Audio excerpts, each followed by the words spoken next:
Il est un argument que les machistes, même les plus modérés, considèrent comme irréfutable, la galanterie.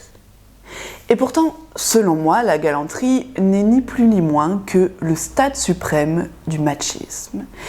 Et c'est ce que je vais m'efforcer de vous prouver dans cette vidéo. Selon un préjugé persistant dans notre société occidentale, la galanterie serait la preuve de la considération des hommes envers les femmes.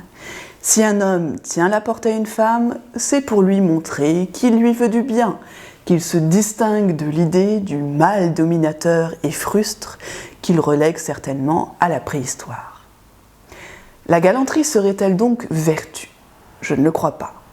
Il me semble que la galanterie relève bien plus d'un mélange de politesse et de pitié. Et je m'en vais éclaircir ces deux points. Assimiler la galanterie à la politesse est assez aisé à consentir.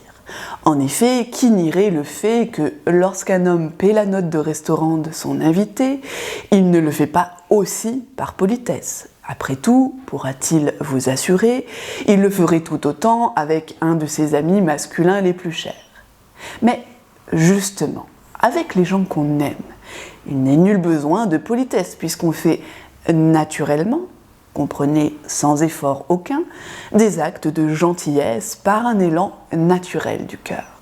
Mais lorsqu'un homme offre un repas à une femme sous prétexte qu'en agissant ainsi, il fait preuve de galanterie, ce n'est pas par amour désintéressé qu'il le fait, mais bien plutôt parce qu'il escompte quelque avantage pour lui-même.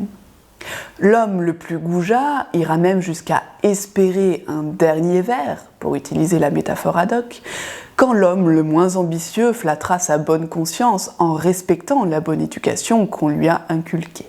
La politesse est un semblant de vertu, nous dit le grand philosophe André Comte-Sponville, faisant là le rapprochement d'avec le petit enfant qui, s'il ne peut connaître ce qu'est la vertu, n'use pas moins de la politesse que lui inculquent ses parents. L'idée derrière une telle éducation est de faire naître la vertu chez le petit enfant par l'exercice de la politesse, autrement dit par des actions en apparence vertueuses. Et si la galanterie est une politesse, elle n'est donc pas vertu, c'est QFD. De la même manière que le petit enfant obéit sans réfléchir à ses parents parce qu'il craint quelques punitions, le galant homme obéit à son éducation. Et tout comme le petit enfant dit merci sans vraiment savoir en quoi cet acte est vertueux, sans même penser à la vertu qu'il ne comprend pas, l'homme galant tient la porte aux femmes sans même ressentir le sentiment amical, vertueux, qui pousserait naturellement tout un chacun à accomplir un tel geste envers son ou sa semblable. En d'autres termes, ce n'est pas parce qu'un homme a des gestes galants qu'il ressent réellement des sentiments bienveillants à l'égard des femmes, loin s'en faut.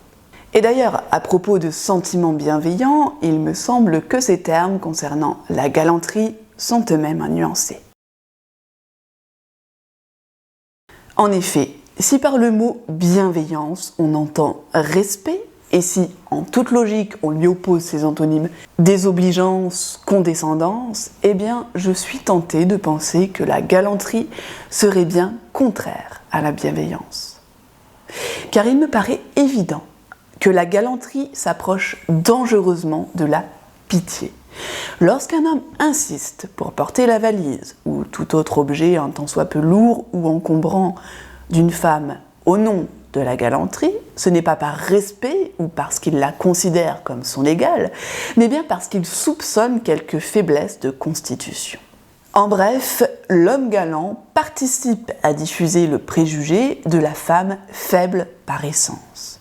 L'homme galant a pitié des femmes et c'est pourquoi il leur apporte son aide.